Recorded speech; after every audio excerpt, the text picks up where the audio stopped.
pourquoi est-ce que, par exemple, les métiers féminins sont aussi mal rémunérés? C'est un scandale, en fait. Pourquoi les infirmières sont aussi mal payées? Pourquoi les aides-soignantes? Pourquoi les puéricultrices? Pourquoi les institutrices? Pourquoi les femmes sans qui la société s'effondrerait, en fait? Pourquoi est-ce qu'elles sont aussi mal payées? Parce qu'il y a une idéologie qui pense que c'est un travail de bonne femme, en fait, ce qu'elles font. C'est naturel. C'est naturel de s'occuper des autres, c'est naturel de prendre soin. Donc, si c'est dans leur nature profonde de femme, on va pas les payer beaucoup plus.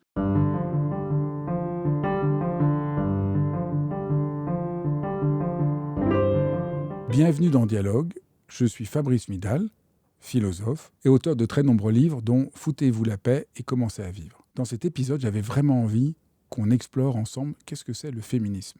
Qu'est-ce que ça veut dire qu'être féministe aujourd'hui? Parce que vraiment, il y a plein de caricatures, de trucs un peu grossiers, et on a du mal à rentrer dans l'expérience de ce que ça veut dire pour une jeune femme aujourd'hui, qu'être féministe, qu'est-ce que ça implique, qu'est-ce que ça ouvre comme possible. Et pour ça, je vous propose de rencontrer Victoire Toyon.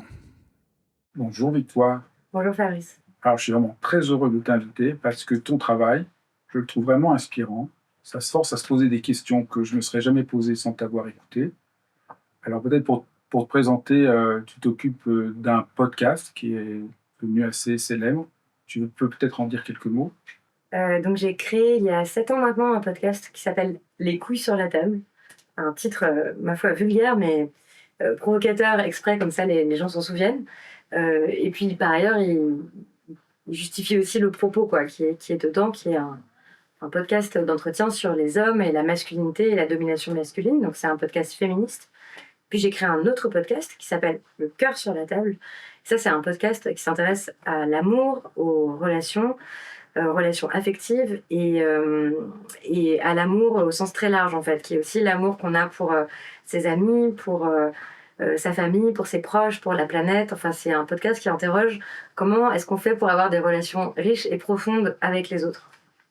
Alors ce qui m'a passionné dans ton travail, c'est l'articulation entre une question existentielle, voilà, comment aimer, comment trouver sa place sur cette terre, qui est une question à la fois philosophique, à la fois psychologique, et en même temps le lien avec une question politique.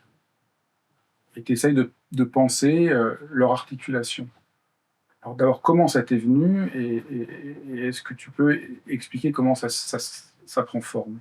Oui, parce que quand on dit une articulation politique, peut-être il y a des auditeurs, des auditrices qui vont penser à, je sais pas, quelque chose de politicien. En fait, ce qu'on appelle la question politique, c'est-à-dire comment c'est lié avec notre vie commune, avec nos institutions, avec le fait que personne ne vient en dehors de la société en réalité. Nous partageons un espace, nous partageons des institutions, les lois s'appliquent à nous. Tout ça, c'est du politique. Parce que ce sont des choses qui ont été décidées collectivement au travers de nos institutions, donc de l'Assemblée nationale, du gouvernement, etc. Et c'est une très très longue histoire. Donc on arrive comme ça dans cette société avec des règles qu'on n'a pas nous forcément choisies, qui peuvent être modifiées et qui sont des règles qui ont un impact direct et très fort sur les vies que nous menons. On s'en rend en général pas compte. On s'en rend pas compte, on pense qu'on les remet pas en question, sauf si on est militant ou si ça nous intéresse beaucoup la chose politique, mais je sais pas, par exemple... en fait, il y a plein de... Par exemple, maintenant, ça nous paraît évident qu'on peut divorcer, mais pendant fort longtemps, jusqu'au milieu du XXe siècle, on ne pouvait pas divorcer. C'était beaucoup plus difficile de divorcer. Par exemple, pendant fort longtemps, l'adultère était interdit par la loi. Bon, ce n'est plus le cas. Par exemple, le viol était pas condamné par la loi, sauf si on était marié ou voilà, donc on appartenait à un homme en gros, sinon on avait le droit de violer les femmes. Bon, toutes ces lois-là, ça a quand même un impact très très fort sur les vies qu'on mène. Et ça nous permet, une loi très récente, pendant fort longtemps, jusqu'en 81 en France, l'homosexualité était interdite, était pénalisée. Bon, elle a été dépénalisée. Et ça a des impacts sur la vie de millions de gens. Ça, c'est ce qu'on appelle du politique. Et donc, l'intime est politique et le politique est intime. Toutes ces lois, toute cette organisation, ça va avoir un impact sur les vies qu'on peut mener ou sur les vies qu'on nous empêche de mener. Et puis également, ce qu'on vit de façon très intime, ce qui nous est très singulier, nos histoires d'amour, nos élans, la façon dont on fait famille, dont on trouve sa place dans le monde, etc. Et ben en fait, on n'est pas du tout seul à l'expérimenter. En fait, des millions de gens sont en train d'expérimenter la même chose. Et souvent, ces réalités sont passées sous silence. On n'en parle pas parce qu'on considère que c'est tabou, intime, trop personnel, trop particulier, etc. Et ce qui se passe dans l'histoire, c'est que d'un coup, les millions de personnes se rendent compte qu'elles sont en train de vivre la même chose. Et donc, c'est là qu'on politise l'intime. On se dit, par exemple, je vais donner un exemple, je m'engueule sans arrêt avec mon mari parce que, en fait, il s'occupe pas de moi, il fait que travailler tout le temps et il ne s'occupe pas des enfants et je fais toutes les tâches domestiques et tout.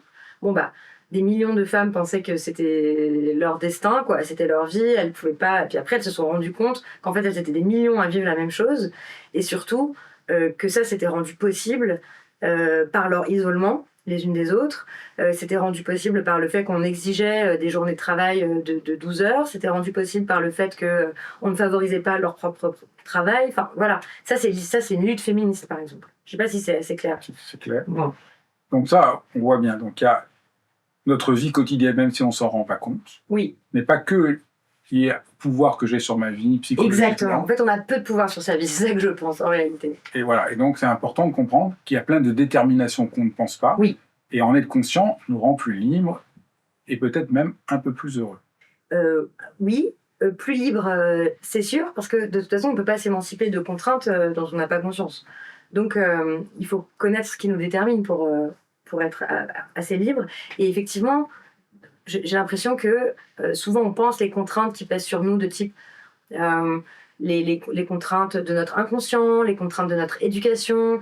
Quand on veut faire un travail sur soi, on pense énormément à ce qui nous a déterminés dans notre enfance, nos blocages, les défauts de notre personnalité, notre ego, etc. Et c'est vrai, tout ça est très important, mais il faut aussi voir que ce qui détermine notre vie, ce sont des conditions matérielles, en fait, et qui elles-mêmes sont des conditions déterminées par le politique. Voilà. Et donc c'est tout ça qui m'intéresse, parce que je suis féministe, que c'est exactement ce à quoi s'intéressent les féministes.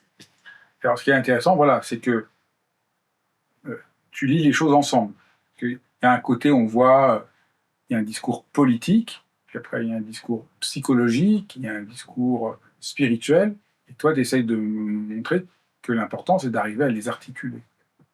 Que le politique n'est pas séparé de nos existences concrètes, et qu'il faut remettre du lien dans tout ça, qui n'est pas une idée si évidente. Moi je me souviens quand j'étais jeune, il y a très longtemps, que j'enseignais, que je faisais des conférences sur la méditation, les gens avaient l'impression que c'était une manière de nier les questions sociales et politiques. Aujourd'hui, les choses ont beaucoup évolué, mais il y avait vraiment une séparation. Le politique, c'est le sacrifice de soi pour une lutte, et puis de l'autre côté, il y a le travail sur soi-même. Et toi, tu montres qu'au contraire, pouvoir devenir conscient de nos propres enfermements a un impact sur la société, comprendre la société a un impact sur soi-même. Est-ce que ça, c'est quelque chose que tu as senti très tôt? Comment ça s'est élaboré pour toi? Comment tu as réussi à pouvoir articuler? Puis on n'a pas dit, mais tu es aussi très engagé dans le yoga. Donc tu es vraiment sur plein de domaines que tu assumes. Voilà, ce domaine politique, ce domaine féministe, ce domaine plus qui pourrait ressembler à ce qu'on appelle un peu du développement personnel, mais aussi le yoga. Comment ça s'est articulé pour toi? Comment c'est venu? En fait, dire aussi que c'est pas du tout particulier comme démarche. En fait, c'est ce que font énormément de penseuses, militantes, philosophes. Enfin, il me semble et en particulier chez les féministes, parce que je connais pas de féministes qui nient le corps, puisque le corps, c'est toujours ce à quoi on est assigné, les femmes, ou les personnes sexisées, les personnes qui sont victimes de sexisme. Sans arrêt, on nous renvoie à notre corps. Donc, en fait, c'est logique d'avoir un lien avec ça, quoi, d'y réfléchir. Et puis, voilà, toutes ces démarches, en fait, elles sont évidemment complémentaires, liées, mais il me semble aussi que dans le discours, enfin moi, ce qui m'a plu la raison pour laquelle je me suis passionnée pour les sciences politiques, pour l'histoire, c'était que je voyais bien qu'il y avait tout ça a un lien très direct, très concret sur nos vies. C'est pour ça qu'on se bat quand on est militant. On se bat pas pour accéder au pouvoir, ou plutôt, si on veut accéder au pouvoir, c'est pour changer la vie des gens, c'est quand même ça qui compte. Donc, pour moi, il n'y a pas de déclic, en fait, c'est juste... ce que je peux dire, par contre, c'est que ce qui se passe dans le monde, ce qui se passe dans mon pays, ce qui arrive aux autres, ça m'a toujours intéressée. Je viens d'une famille où on lit les journaux, on les commente, on écoute la radio. Ma mère était guide de voyage, donc elle voyageait partout dans le monde. Très tôt, c'était important pour elle qu'on sache, nous les enfants, que bah voilà, les vies qu'on menait, c'était des vies de classe moyenne. Bah, c'était pas du tout la vie de la majorité des gens. Qu'il y avait plein de pays où les enfants étaient très pauvres. Et je posais des questions, forcément, pourquoi il y a des enfants pauvres, pourquoi il y a des chez des pauvres, pourquoi il y en a qui sont exploités, pourquoi moi j'ai le droit d'aller à l'école et pas les enfants qu'on a été voir en Équateur, enfin, vous voyez.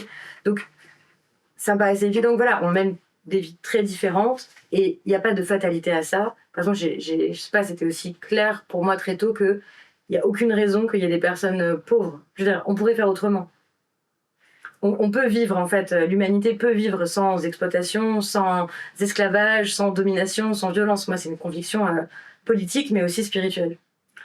Alors, donc, tu as fait ce podcast. Qu'est-ce qui t'a conduit à faire ce podcast? Est-ce que tu avais déjà une idée de ce que tu voulais montrer, explorer? Donc, quand j'ai lancé Les couilles sur la table il y a 7 ans, ça venait d'une interrogation qui est quasiment infantile, qui est pourquoi il y a de la violence masculine? Pourquoi? Je dis violence masculine parce que ça, c'est un fait qui est vraiment incontestable, qui est prouvé par énormément de statistiques, de faits historiques, que la violence perpétrée contre les humains, contre les femmes et les enfants, et aussi contre les autres hommes, est perpétrée par des hommes. Voilà. Si vous regardez qui fait des attentats, qui commet des meurtres, qui viole, qui commet des faits d'inceste, on peut, les guerres, etc. Tout ça, ce sont des hommes, c'est la violence masculine. En particulier la violence interpersonnelle, puisque je voyais autour de moi les femmes et les enfants souffrir dans plein de situations. Hein. C'était très fréquent en fait à l'école. Voilà, des enfants qui étaient tapés par leur père, des mères qui vivaient des situations difficiles avec leur ex-conjoint. Enfin bon, tout ça pour moi, ça fait partie de la réalité. Le point de départ, c'est ça. Il y a une violence qui n'est pas bien repérée. Ou plutôt qui est repérée, mais dont on parle comme si c'était une sorte de fatalité. On dit, voilà, les femmes... Ou d'accident, parce que certains hommes seraient comme ça. Oui, que certains hommes seraient déviants. Alors qu'en fait, c'est plus structurel que ça. C'est structurel, c'est très fréquent. On pourrait l'éviter. Et en même temps, on trouve ça tellement normal qu'on ne remet pas ça en question. On disait, une femme meurt sous les 2 jours sous les coups de son compagnon. Alors, comme si c'était inévitable, comme si on ne pouvait pas y faire grand-chose. Bon. Donc moi, ma question, c'était pourquoi, en fait? Quel est le problème avec la masculinité? Quel est le problème avec... pourquoi la violence est répartie de façon si différente entre les sexes, en fait? Pourquoi? Donc, je peux aussi préciser, comme formation, tu es journaliste. Oui. Et ton travail, c'est vraiment... tu as fait ce podcast comme une journaliste de terrain, en préparant des entretiens. Journaliste de bibliothèque en plus, ouais. Plus que de terrain, parce qu'en fait je suis pas beaucoup allée faire de reportages. En fait, il y a plein de personnes qui travaillent sur ces questions de masculinité, de domination, qui se demandent comment les hommes sont éduqués, pourquoi est-ce qu'on élève les garçons différemment des petites filles et comment on les élève différemment, quel impact ça a sur notre façon d'exprimer nos émotions, les métiers qu'on va exercer, nos valeurs, nos façons de nous déplacer. Enfin, c'est ce qu'on appelle le genre, les études de genre, c'est ça. Et il y a énormément d'universitaires qui travaillent dessus, des chercheurs, des chercheuses qui, eux, travaillent sur le terrain. Voilà, donc, excuse-moi, donc c'est ça qui t'a passionné, que tu as fait faire une sorte de t'engager à comprendre tout ça, oui.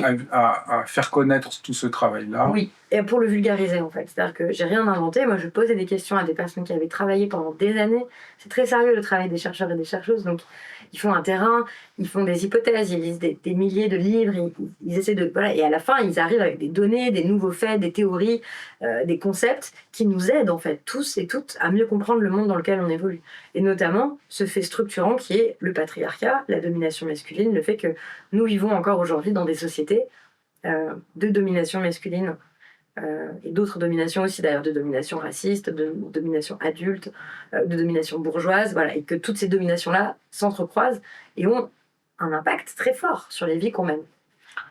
Alors, on ne va pas reprendre toutes les découvertes que tu as faites dans ton podcast, mais peut-être, est-ce qu'il y a quelques rencontres qui t'ont fait changer d'avis ou fait réaliser des choses que tu ne savais pas?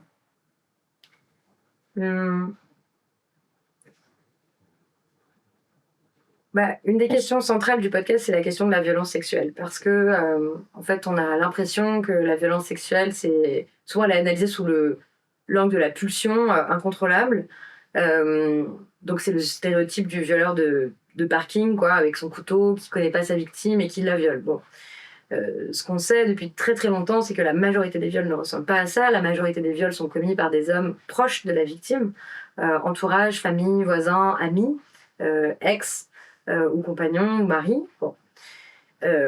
Et ce que j'ai compris en fait au fur et à mesure, parce qu'on est revenu beaucoup de fois sur ce sujet-là, de pourquoi en fait, pourquoi les hommes violent, pourquoi il y a tellement d'hommes qui violent. Je sais que c'est un sujet assez grave et assez lourd, mais il faut comprendre que le viol c'est un fait extrêmement banal dans la société. On sait qu'il y a un enfant sur 10 qui est violé par quelqu'un de sa famille quand même.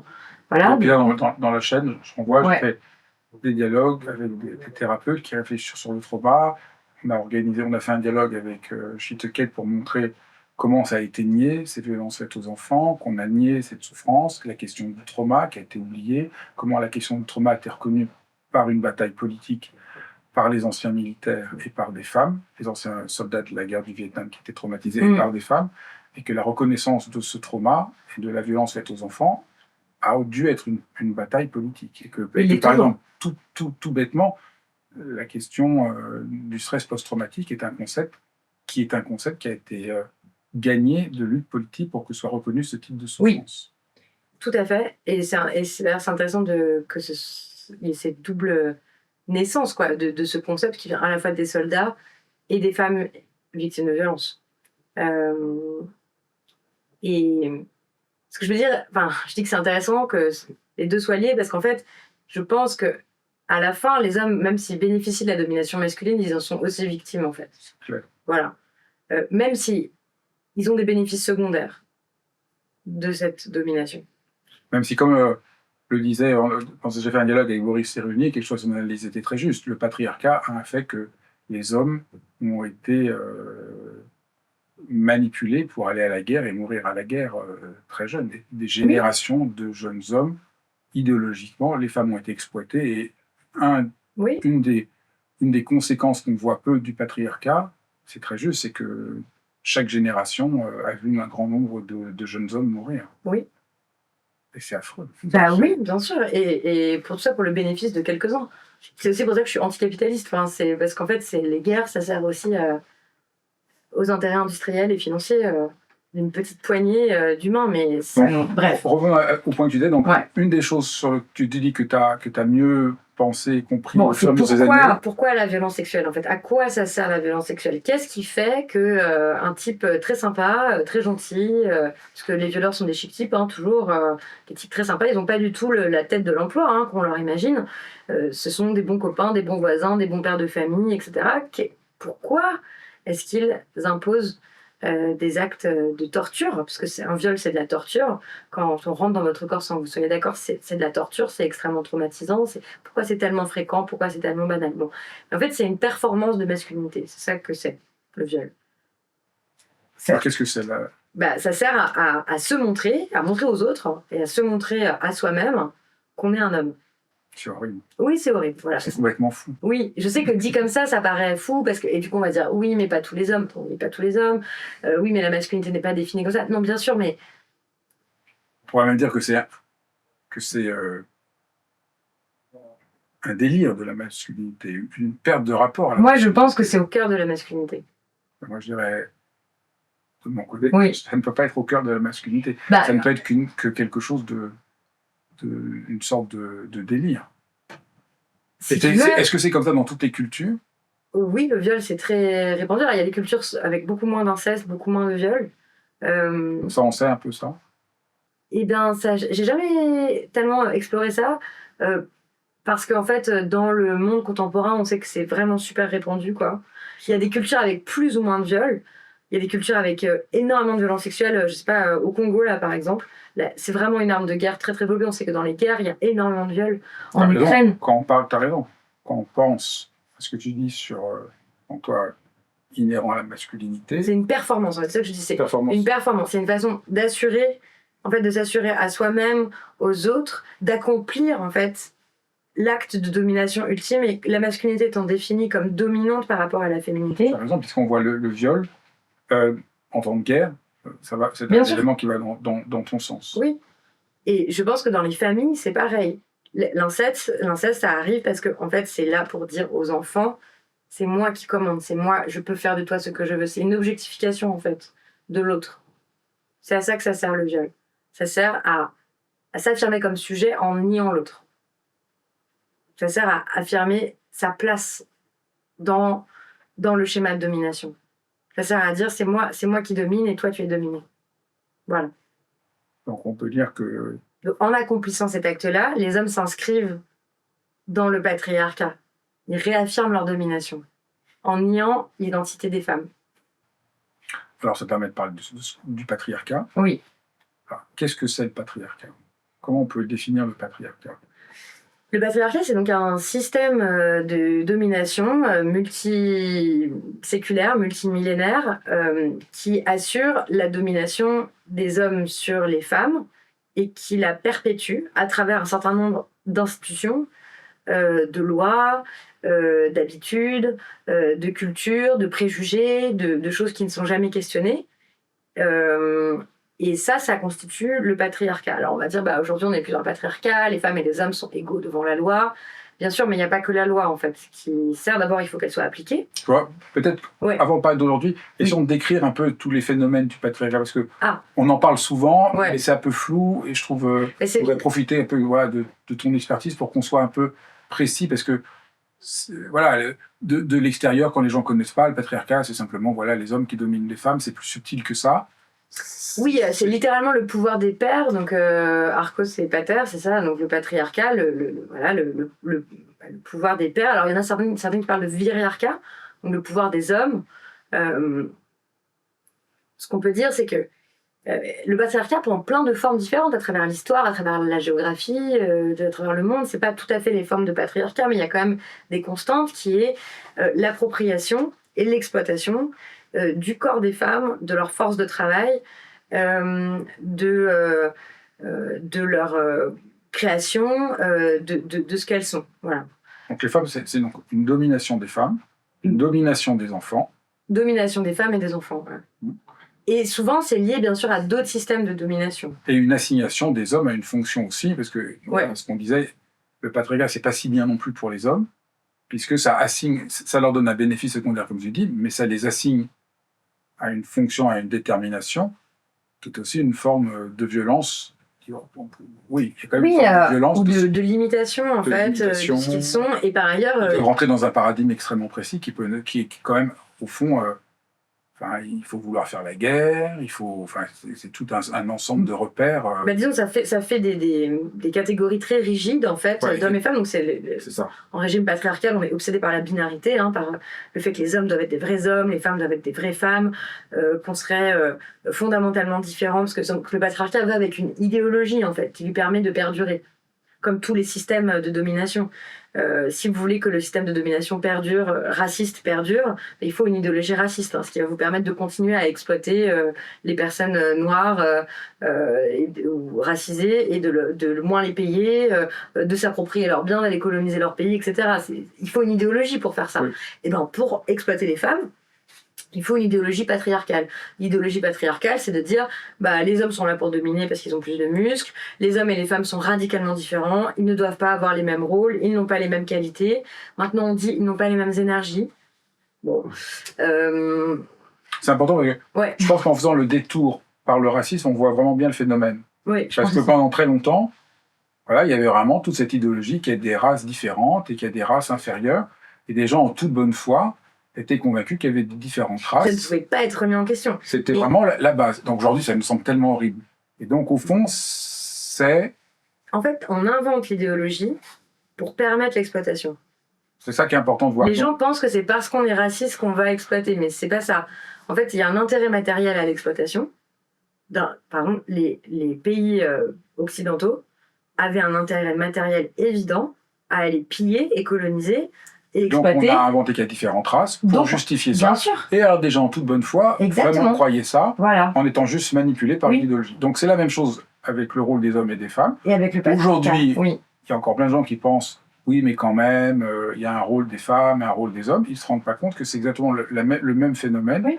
une idéologie inconsciente qu'on incorpore malgré soi et qui véhicule une certaine vision et une manière d'être assigné à une détermination qui peut n'avoir rien à voir avec notre aspiration profonde. Bah, c'est sûr, parce que qui a ça comme aspiration profonde, franchement, enfin, je veux dire, quand on regarde la façon dont on est limité dans nos rôles masculins et féminins, moi je crois pas du tout qu'il y ait des aspirations profondes à, je sais pas, être exploité, avoir son travail domestique exploité, à être à la merci, en fait, de mecs qui voudraient nous violer, nous tabasser, enfin, je veux dire...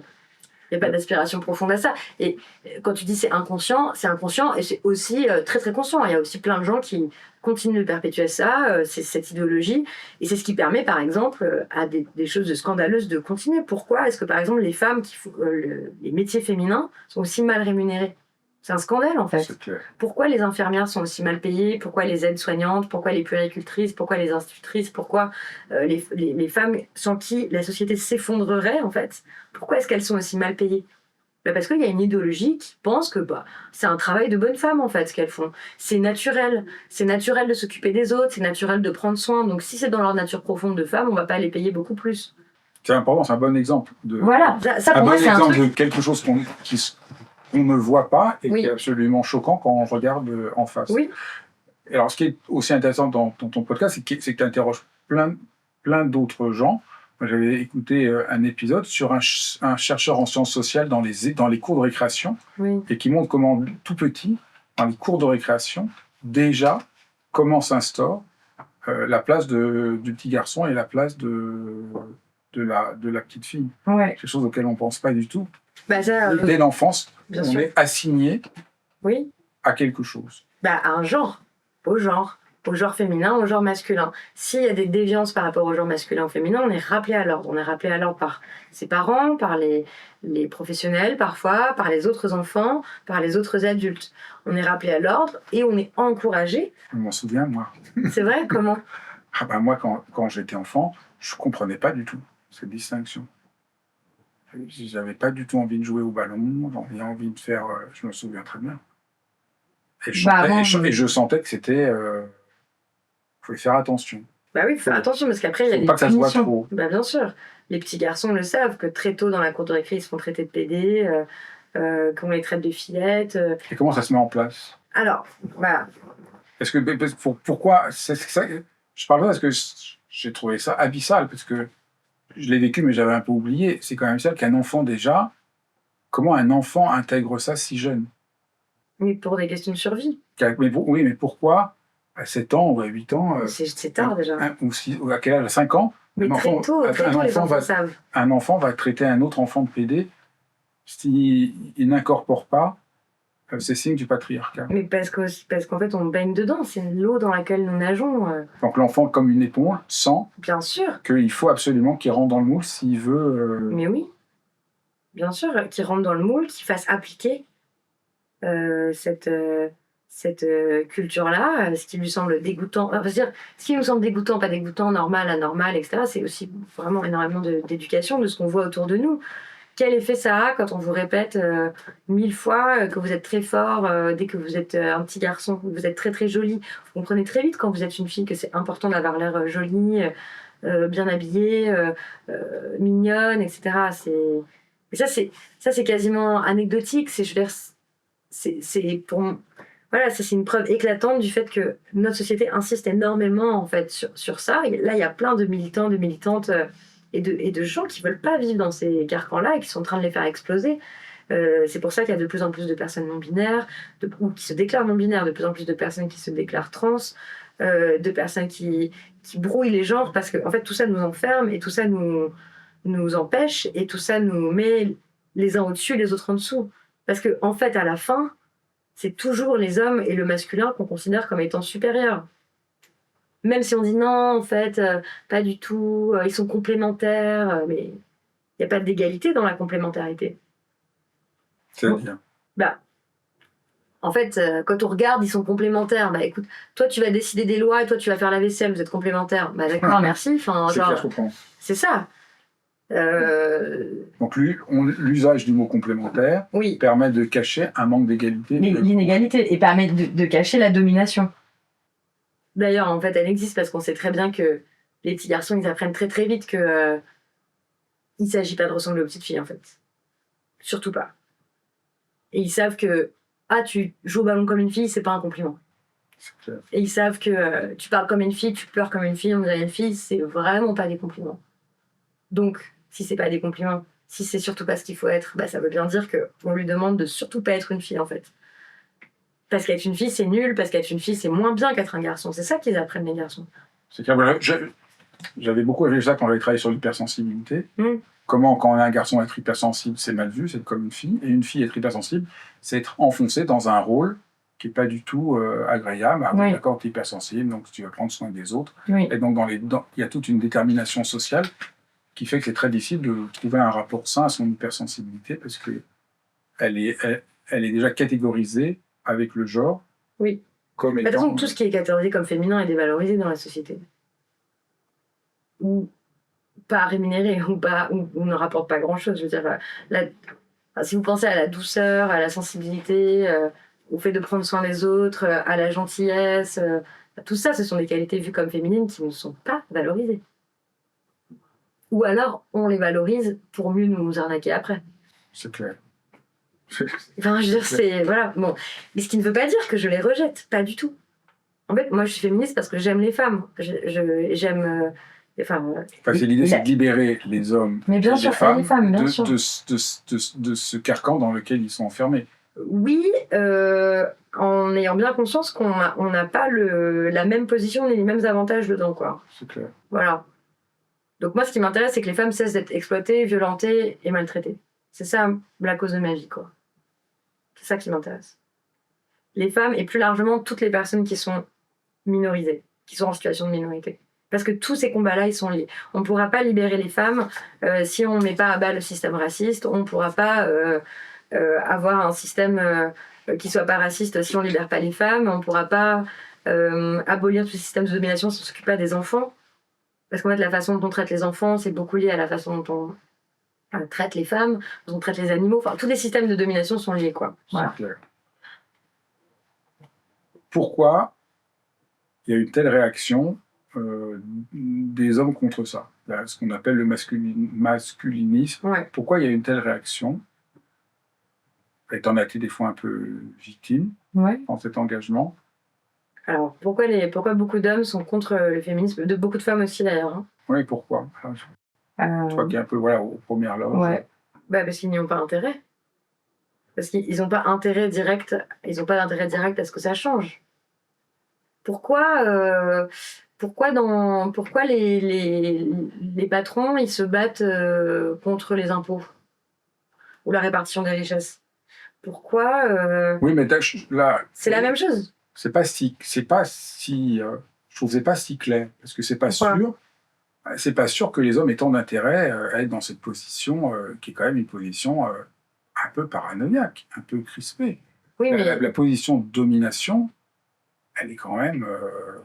il y en a qui sont plus en sécurité dedans.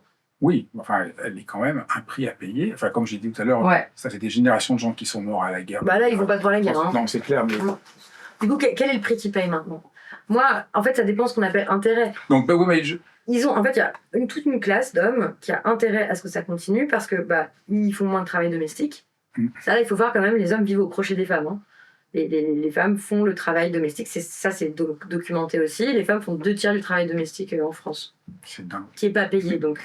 Voilà. Donc, en fait, y a plein de types qui vivent là dans des maisons où ils exploitent leurs femmes et leurs filles et voilà. Ça n'a pas l'air d'une exploitation, bien sûr, ils sont pas avec un fouet en train de les exploiter, mais en fait, une grande part du masculinisme aujourd'hui, c'est juste une réaction, une défense d'une forme de pouvoir qu'ils ont, bien sûr, sur lequel ils veulent pas renoncer. Oui, de pouvoir donc d'exploitation domestique, de pouvoir sur le corps des femmes et sur la sexualité des femmes, parce que les masculinistes ils sont obsédés par le nombre de partenaires sexuels qu'a une femme, par sa respectabilité. Donc, par exemple, ils vont tenir des discours sur eux, ils veulent qu'avec des femmes qui n'ont pas beaucoup de kilométrage, je le cite, qui n'ont pas beaucoup de body count, on va dire ça. Donc ils sont obsédés vraiment par le corps des femmes et l'usage qu'elles en font. Et donc ils sont terrifiés par la perte de contrôle qu'ils ont sur le corps des femmes. Ils veulent pouvoir en faire ce qu'ils veulent. Et donc ça s'habille d'une idéologie. Et leur idéologie, c'est que une femme bien, elle n'a pas eu beaucoup de partenaires sexuels, qu'une femme bien, elle s'habille comme ci, mais pas comme ça, qu'une femme bien, elle reste à la maison et elle s'occupe des enfants. Enfin, voilà, c'est l'idéologie patriarcale qui n'a pas beaucoup changé. Les termes changent, mais le fond est le même depuis des millénaires, quoi. Et les femmes qui s'opposent au féminisme? Oui, il y a beaucoup de femmes qui s'opposent au féminisme, des femmes vraiment ouvertement sexistes, ouvertement misogynes. Il y a beaucoup de haine d'elles-mêmes. Ça arrive, mais c'est normal quand on est baigné dans une idéologie comme ça. Et puis elles pensent aussi qu'elles y ont intérêt. En quel sens? Qu'elles y trouvent un intérêt individuel. Se battre pour toutes les femmes, ça les intéresse pas. Moi, je suis féministe parce que je me bats pour toutes les femmes. Je me bats pas pour moi. Et beaucoup de femmes misogynes ou sexistes se battent parce qu'elles y ont beaucoup plus d'intérêt. Elles sont valorisées par les hommes quand elles font ça. Elles se distinguent. Elles se mettent au-dessus des autres femmes. Moi, je suis pas une salope. Moi, je suis une fille comme il faut. Voilà.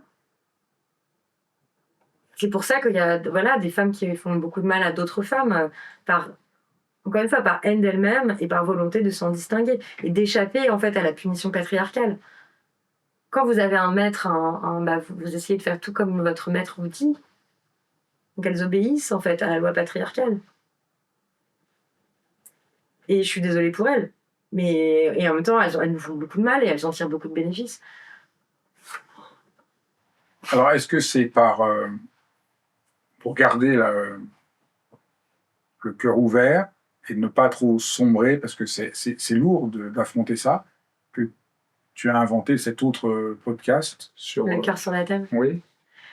Oui, c'est vrai. Et aussi parce que je voulais rappeler que ces combats politiques, ces combats féministes, ça irrigue en fait chacune des parties de notre vie, dans nos relations amoureuses. Il y avait plein de raisons pour lesquelles je voulais faire ce podcast, mais c'était aussi parce que je constate bien que les préoccupations amoureuses et affectives, ça prend beaucoup de place dans nos vies. Ça prend beaucoup de place dans nos cœurs, dans nos conversations, c'est très important. On sait par ailleurs, et ça a été documenté scientifiquement, que à la fin de notre vie, ce qui nous rend vraiment heureux, c'est d'avoir eu des relations riches et profondes avec les autres. Voilà, c'est pas d'avoir eu plein d'argent, c'est pas assez d'argent quand même, mais c'est clair, voilà. C'est clair. Mais c'est les relations qui nous rendent heureux.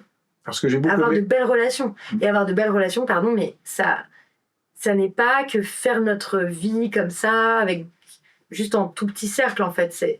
Si on veut des belles et des bonnes relations avec les autres, il faut avoir conscience qu'on s'inscrit encore une fois dans une société, dans un réseau de relations, dans un monde qui est interconnecté, et on peut pas dire « Ah non, moi je m'occupe juste de ma petite vie ». D'ailleurs, je pense que les gens qui s'occupent juste de leur petite vie sont pas très heureux et ils passent leur temps à dire « Ah, je sais pas pourquoi, je sais pas ce qui me manque ». Alors, t'essayes plein de techniques spirituelles différentes et tout, tu sais pas pourquoi t'es malheureux. Et parce qu'en fait, tu n'as pas de lien avec la société. C'est ça qui rend malheureux, moi, je pense. Alors, il y a quelque chose qui m'a beaucoup marqué. C'est que tu soulignes quelque chose qui me frappe depuis très très longtemps. Que la question de l'amour, au fond, est une question à la fois complètement centrale, c'est ce dont on parle le plus. On sait que c'est ce qui rend le plus heureux à la fin de notre vie. Les regrets des gens, c'est d'avoir consacré assez de temps à leurs proches. C'est vraiment, ils disent, mais pourquoi est-ce qu'on se souvient le plus, c'est les liens qu'on a créés. Et tu remarquerais justement qu'en même temps, c'est complètement absent de l'essentiel de nos décisions. On dit encore que l'amour, c'est un truc de fille, c'est quelque chose qui n'est pas du tout au centre. Et je trouve que c'est une analyse très juste. Moi, j'avais écrit un livre qui s'appelait « Et si l'amour, on ne savait rien ?» justement pour cette raison-là. Quelque chose qu'on oublie sans cesse de l'amour. C'est enfermé dans une petite... C'est central et en même temps, c'est enfermé dans quelque chose d'un peu sentimental. Oui, et pas politique, justement. Je veux dire, quand en fait, les femmes consultent beaucoup, lisent beaucoup d'ouvrages de développement personnel, cherchent à aimer, à arranger leurs relations, beaucoup, les femmes passent énormément de temps à gérer les conflits, prendre soin des autres, mettre de l'huile dans les rouages de la famille, les groupes d'amis. Et pourquoi ? Parce que c'est aussi quelque chose auquel on nous a assigné. Elles ont vu les autres femmes autour d'elles le faire. Je dis pas, encore une fois, quand je dis les hommes, les femmes et tout, pas toutes les femmes, pas tous les hommes, mais quand même une grosse tendance, quoi. Elles ont vu les autres le faire. Et il y a un savoir-faire féminin de ça. Je ne veux pas dire que c'est inné et que ce serait dans nos gènes, mais on apprend à faire ça avec les autres femmes. C'est un peu valorisant. Voilà. Mais aussi, et c'est aussi que ça touche à quelque chose d'essentiel à la vie. Sans ça, sans le soin qu'apporte, sans le care, le travail de care, il n'y a pas de vie. C'est la même chose que ces métiers essentiels là, dont je parlais tout à l'heure, qui sont mal rémunérés, mais sans lesquels la société s'effondrerait. Les infirmières, aides-soignantes, les psychologues, les instituts, etc. C'est du travail de soin de la relation. Et comme elles le font aussi dans leur vie, en fait, beaucoup. Et sans ça, il n'y a pas de vie. Alors, donc, il y a premier problème sur la question de l'amour. Oui. C'est central et pourtant c'est en marge. Mm-hmm. Deuxième problème, comment il peut y avoir de l'amour qui est vécu, qui est heureux, qui est épanoui, sans égalité et sans justice. Ça, c'est le lien avec tout ce qu'on a dit. Oui. Et ça, c'est un des grands axes de ta réflexion. Plutôt de répéter ça, de mettre vraiment en lien ces deux choses-là. Oui, il n'y a pas d'amour qui circule sans égalité et sans justice dans les relations. Et c'est vrai que c'est pas la première chose auquel on pense. La plupart du discours sur l'amour, c'est sentimental. C'est comme tu dis, c'est la question du soin, c'est la question il faut que je fasse ça, c'est des efforts, c'est une sorte de performance ou la prédestination, voilà, ou des trucs psychologiques et tout. Mais... Voilà. Et donc toi tu montres, mais non, il ne peut pas y avoir d'amour sans égalité. Oui, parce que l'amour c'est pas un sentiment, c'est aussi une action. C'est Bell Hooks qui dit ça aussi sur la justice et l'égalité. Donc Bell Hooks qui est une penseuse, militante, autrice afro-américaine, décédée il y a quelques années, il y a 2 ans, et qui dit que aimer, c'est un verbe. Donc, qu'est-ce que c'est en action concrètement aimer quelqu'un ? Et je liais ça parce que, ça aussi, les féministes l'avaient montré avant moi, bien d'autres féministes, mais que on vit dans une culture et une idéologie, c'est aussi l'idéologie patriarcale qui entretient la confusion entre la maltraitance et l'amour. Ah, ça, c'est une idée très forte que tu montres. Entre la violence et l'amour. Au nom de l'amour, on peut frapper. Au nom de l'amour, on peut exploiter. Oui. C'est par amour que je suis violent. Voilà. C'est par amour que je méprise. C'est par amour que je contrôle. La passion nous fait faire n'importe quoi. C'est parce qu'on aime trop. Parce qu'on aime trop les enfants. Parce qu'on aime trop sa femme qu'on la tue si elle nous quitte. Enfin, n'importe quoi. Ça, on y a cru. Beaucoup de gens y croient encore. Bon, ça a des conséquences sur la façon dont on vit nos vies amoureuses. Donc c'est aussi une réflexion sur tout ça, de dire, voilà, en fait la violence est omniprésente, à bas bruit, qu'elle soit psychologique, qu'elle soit tellement normalisée qu'on la voit pas, qu'elle soit... Mais on croit aussi à l'amour, c'est une valeur qui est très importante pour nous, et donc il est possible de vivre des relations qui soient riches, profondes, égalitaires, justes. Et le féminisme, les luttes féministes, c'est aussi des luttes pour que l'amour soit possible, en fait. Je trouve ça c'est important de le... Oui, de rappeler ça. En fait, souvent les gens ils pensent qu'on est... Je parle pas pour toutes les féministes et tout, mais ce que je veux dire, c'est qu'il me semble que dans le moteur de l'engagement, pourquoi on se bat, pourquoi on fait des manifs, pourquoi on fait des actions, pourquoi on demande des lois, pourquoi on demande des politiques publiques et tout, mais c'est pas pour nous venger de quoi que ce soit, ni pour écraser qui que ce soit, c'est pour que l'amour soit possible en fait, alors que là, il est empêché. C'est pour que les gens arrêtent de souffrir, pour que les femmes arrêtent de souffrir, pour que les femmes arrêtent d'être tuées, pour que les femmes arrêtent d'être violées, c'est important. Et donc si elles ne sont plus ni tuées, ni violées, ni maltraitées, on peut avoir des relations égalitaires, des relations heureuses. C'est pour ça que je me bats, moi, et je pense que pour plein de militants politiques, c'est la même chose. Sur le mot féminisme, il y a plein de réalités très différentes. Oui. Donc d'abord, on pourrait dire, très grossièrement, ouais. Au début du XXe siècle, le féminisme, avec les suffragettes et tout ça, c'est une égalité de droits. C'est le fait que l'homme et la femme peuvent voter à part égale. Oui, de riches. En fait, en réalité, tous les combats ont été un peu menés en même temps, quoi, mais il y en a qui ont été gagnés à différents moments. Mais oui, voter, l'accession à la citoyenneté, sortir de la sphère privée où on a enfermé les femmes, où elles n'ont pas toujours été enfermées, puisqu'on sait que au Moyen-Âge, à la Renaissance, en fait, il y avait aussi plus de liberté pour les femmes. En fait, le 19e siècle en particulier a été un siècle horrible. On a réenfermé. De redire, contrairement à l'image qu'on a au Moyen-Âge, Je dis pas que c'était le paradis pour les femmes, c'est pas ça, il y avait beaucoup de misogynie et tout aussi, mais c'est des formes différentes. Oui. Les femmes avaient le droit d'avoir leur métier, d'exercer des métiers, d'employer les gens, c'est autre chose, c'est vraiment Je renvoie à tout le monde à lire Régine Pernoud, qui a écrit des très beaux livres sur la place des femmes au Moyen-Âge. C'est très précis et lumineux.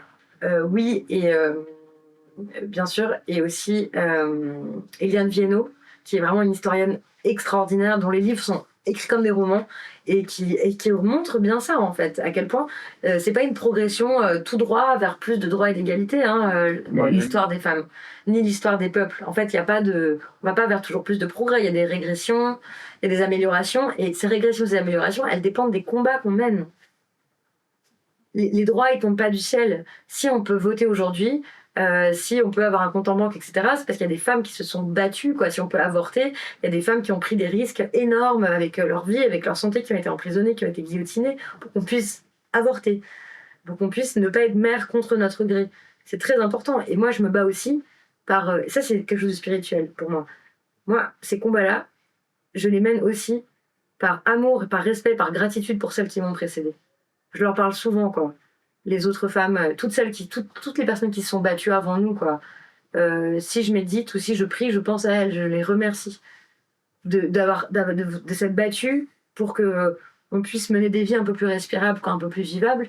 Et je trouve que ça nous oblige, et ça nous oblige à continuer ce combat-là, de se dire, bah voilà, peut-être qu'on se bat pas pour ceux qui vivent maintenant, mais pour les enfants des générations futures. Donc toi, tu sens quand même dans la lignée des féministes, par exemple, donc cette génération au début du XXe siècle, Oui. les suffragettes.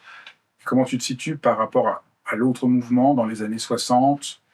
Oui, il y en a eu. Bien sûr, donc, il y a a même avant les combat. suffragettes, après il y a bien sûr celles qui se battent plus sur des questions liées au corps, donc à la justice reproductive, au fait de pouvoir choisir ou pas d'avoir un enfant, d'être enceinte ou non, l'accès à la contraception, et puis... tout le travail de Beauvoir, parce qu'il y a aussi donc Beauvoir, c'est une histoire très très riche. Beauvoir, une grande figure féministe, mais on a aussi beaucoup de féministes qui sont très anti-Beauvoir aujourd'hui.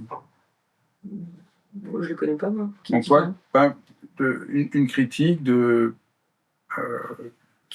Pas anti-Beauvoir, disons qu'en fait on trouve que y a des choses qu'elle n'a pas vues. Par exemple, Beauvoir, la maternité, ça l'intéressait pas beaucoup. Donc il y avait un certain mépris même enfin, ça dépend un peu de condescendance quand même par rapport à la maternité, ou en tout cas des aspects de la vie des femmes qui l'intéressaient pas beaucoup, des choses qu'elle n'a pas pu voir et tout ça, mais c'est normal. Enfin, je veux dire, mais je crois pas qu'on soit anti-Beauvoir.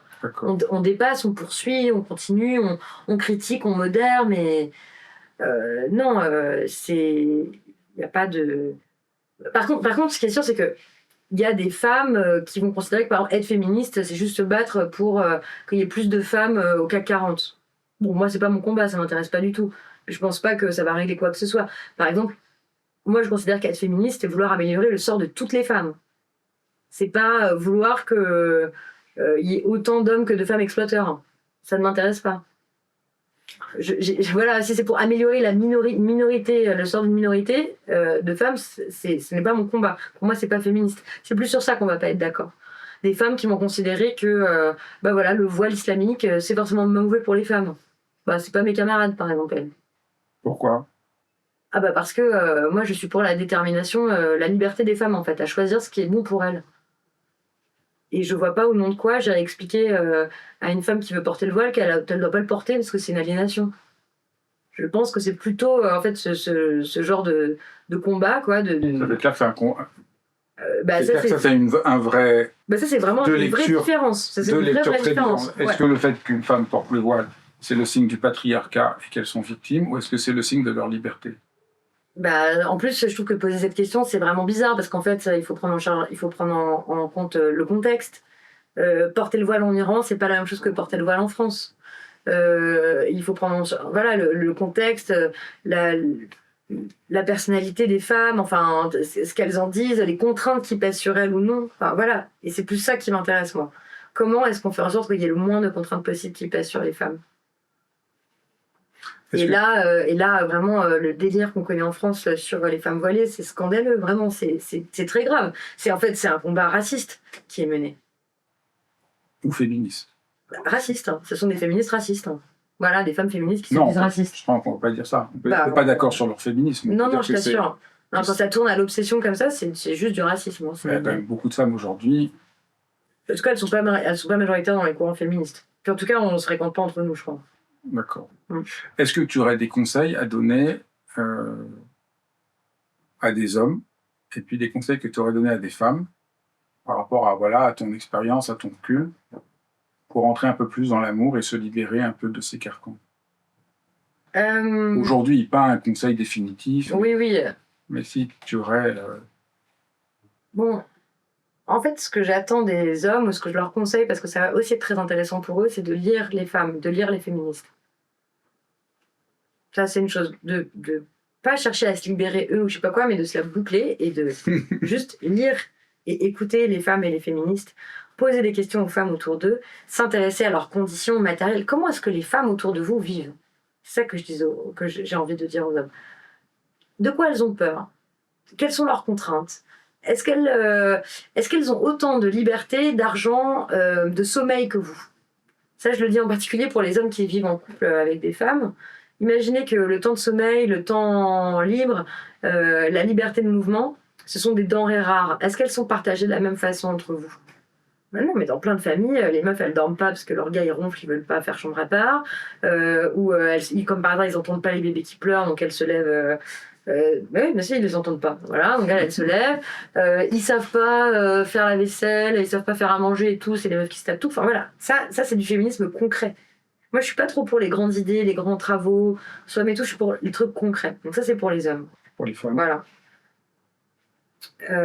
Pour les femmes, de se battre pour leurs droits, de leur redire, et je le dis plein de fois dans le podcast, en fait, vous avez le droit au temps libre, vous avez le droit d'être aimé pour ce que vous êtes, vous avez le droit à ce que votre corps soit respecté, vous devez de sexe à personne, même pas à votre mec qui trouve que quand même ça fait longtemps. Enfin, l'intégrité, en fait, de se battre pour notre liberté, pour notre intégrité, pour ce qu'on veut, de se poser la question de ce qu'on veut, je dirais ça aux femmes. Qu'est-ce que vous voulez ? Où est votre désir le plus profond ? Si c'est pas une fois que vous avez enlevé celui de faire plaisir à tout le monde, qu'est-ce que vous avez envie de faire ? Où est-ce que vous prenez du plaisir ? Formidable. Merci infiniment. Merci. Merci Victoire. Merci d'avoir suivi cet épisode de Dialogue. Surtout, n'hésitez pas à vous abonner pour être au courant des prochains dialogues. Chaque semaine, une surprise, un invité. Et puis, vous pouvez aussi regarder mon autre chaîne, J'ai demandé à Fabrice, dans lequel je réponds à toutes vos questions qui concernent l'existence. Parce que vraiment, la grande question pour chacun d'entre nous, c'est comment vivre au mieux. Alors là, il n'y a pas beaucoup d'endroits où on parle de ça. On parle de politique, on parle des problèmes de la vie quotidienne. Mais quand on peut prendre le temps de nous tourner vers le plus important, comment vivre. Et c'est ça que je vous propose sur la chaîne J'ai demandé à Fabrice. Eh bien, je vous embrasse et je vous dis à très vite.